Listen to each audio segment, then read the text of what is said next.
Hello viewers, আসসালামু আলাইকুম। Welcome back to my channel. আজ আমি আপনাদের সাথে শেয়ার করব পাপ সিলভি কিভাবে খুবই সহজ নিয়মে এবং সঠিক নিয়মে কিভাবে তৈরি করতে পারেন। তো চলুন ভিডিওটি দেখে নেই। তো এখানে আমি একটি কাপড় নিয়ে নিয়েছি। কাপড়টাকে আমি দুটি ভাঁজে ভাঁজ দিয়ে নিয়েছি। এটা হচ্ছে খোলা সাইড এবং আমি যে সাইডে রয়েছি এটা হচ্ছে বন্ধ সাইড। তো এখানে আমি একটি হাতা তৈরি করে দেখাবো। তো দেখুন এখানে আমি কাপড়টি লম্বা দেখে নিচ্ছি। তো কাপড়টি আমার লম্বা রয়েছে 24 ইঞ্চি। তো এখানে আমি প্রথমেই দেখাবো হচ্ছে হাতাটির ফোলানোর যে অংশটা রয়েছে সেই অংশটার জন্য এক্সট্রা কতটুকু কাপড় নিতে হবে। তো আমি এখানে 8 ইঞ্চি কাপড় নিচ্ছি। তো আপনারা 10 ইঞ্চিও নিতে পারেন এবং নিম্নে কিন্তু নিতে হবে 6 ইঞ্চি। তো দুই সাইডে আমি 8 ইঞ্চি এভাবে দাগ কেটে নিচ্ছি এবং এই অনুযায়ী বরাবর দাগ কেটে নিব। তো এই অংশটা সুন্দর করতে হলে তো 8 ইঞ্চি কাপড় রাখলেই ভালো হয়। তো আপনারা এর বেশিও নিতে পারেন। যদি কাপড় কম থাকে তাহলে কিন্তু আপনাদের নিম্নে 6 ইঞ্চি নিতে হবে। তো এইখানে আমি এই সাইড থেকেও 3 ইঞ্চি এবং এই সাইড থেকে 3 ইঞ্চি করে একটি দাগ দিয়ে নিব। তো এই দাগ অনুযায়ী আমি একটি লাইন টেনে নিচ্ছি। তো এখানে হচ্ছে আমি হাতা শেপটাকে দিয়ে নিব। তো আমি নতুনদের বোঝার সুবিধার্থে এই দাগটা দিয়ে নিলাম। তো হাতার চওড়াটি হচ্ছে আমার এখানে 9 ইঞ্চি রয়েছে। তো আপনারা যেই কামিজটার জন্য অথবা যার জন্য হাতাটা তৈরি করবেন তার আরমহলের মাপ যা হবে তার থেকে 2 ইঞ্চি বেশি চওড়া নিয়ে নেবেন এবং মুহুরির মাপ অনুযায়ী অর্ধেক নেবেন এবং তা থেকে সেলাইয়ের জন্য 1 ইঞ্চি বেশি নিয়ে নেবেন। এইভাবে মুহুরির মাপটা কিন্তু নিয়ে নিতে হয়। তো এরপর আমি উপর থেকে নিচ পর্যন্ত স্কেলের সাহায্যে দাগটি মিলিয়ে দিচ্ছি। তো এরপর আমি এই লাইন থেকে এই লাইন পর্যন্ত হাতা শেপটি দিয়ে নিচ্ছি। তো আমাদের সাধারণ যে আমরা হাতাটা কাটিং করি এটা শেপ কিন্তু ঠিক এরকমই হয়। তো দেখুন এরপর আমি যে ওপরে যে বাড়তি অংশটুকু নিয়েছি এইখান থেকে আমি এই কর্নার থেকে এই ওপর পর্যন্ত শেপটি এখন দিয়ে নেব। তো আপনারা একটু লক্ষ্য করলে কিন্তু বুঝতে পারবেন।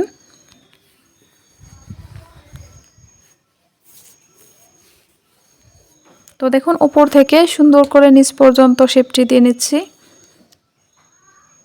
তো এই এক্সট্রা অংশটুকু আমাদেরকে কুচি দিয়ে হাতাটিকে তৈরি করতে হবে। তো দাগটা দেওয়া হয়ে গেলে তারপর কিন্তু আমি হাতাটাকে কাটিং করে নিব। তো আপনারা একটু লক্ষ্য করুন। আর আপনারা এখনও যারা আমার চ্যানেলটি সাবস্ক্রাইব করেননি প্লিজ সাবস্ক্রাইব করে দিন এবং পাশের বেল বাটনটি বাজিয়ে দিন যাতে করে আমি নতুন নতুন ভিডিও আপলোড দেওয়ার সাথে সাথেই আপনারা নোটিফিকেশন পেয়ে যান।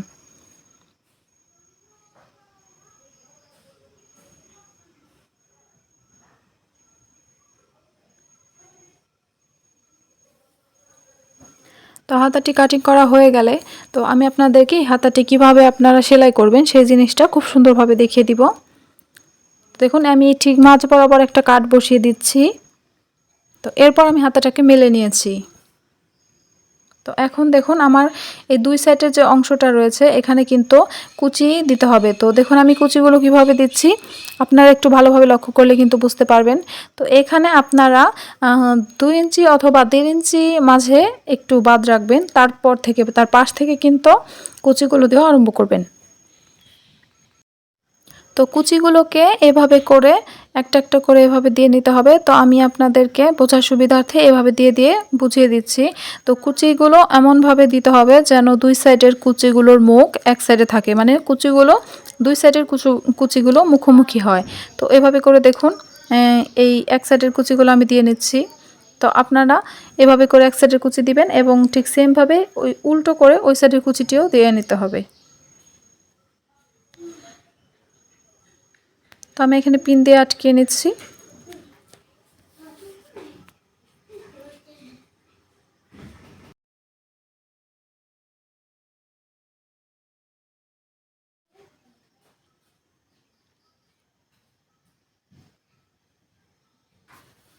তো দেখুন আমি এক সাইডে কুচি দিয়ে নিচ্ছি এবং আপনারা একটু ভালোভাবে খেয়াল করুন আমি এভাবে উল্টো মানে ওই সাইডের কুচিগুলো যেভাবে আমি দিয়েছি এটাকে তার উল্টোভাবে দিচ্ছি যেন কুচিগুলোর মুখ একদিকেই থাকে, মানে কুচিগুলোর মুখ যত একদিকে থাকে মানে মুখোমুখি হয়। তো আপনারা এভাবে করে দিয়ে নেবেন। তো দুই সাইডের কুচিগুলো দেওয়া হয়ে গেলে আপনারা বুঝতে পারবেন যে হাতাটা কতটা পারফেক্ট হয়েছে।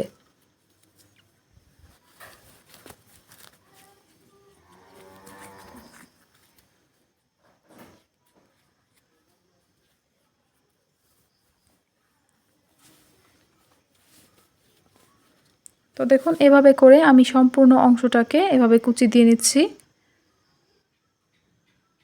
তো আমি এখানে পিন দিয়ে আটকে নিচ্ছি। তো আপনারা সেলাই করে ফার্স্টে আটকে নিতে পারেন, অথবা একসাথে যদি আপনারা লাগাতে চান জামার সাথে যখন অ্যাটাচ করবেন তখনই কুচিগুলো দিয়ে নিতে পারেন। তো দেখুন কতখানি জায়গা আমার ফোলা হয়েছে। তো হাতাটাকে পুরোপুরিভাবে তৈরি করার পর বুঝতে পারবেন হাতাটা কতটা পারফেক্ট হয়েছে। তো এই নিয়মে যদি আপনারা হাতাটি কাটিং করেন তাহলে কিন্তু একটু ভুল হবে না।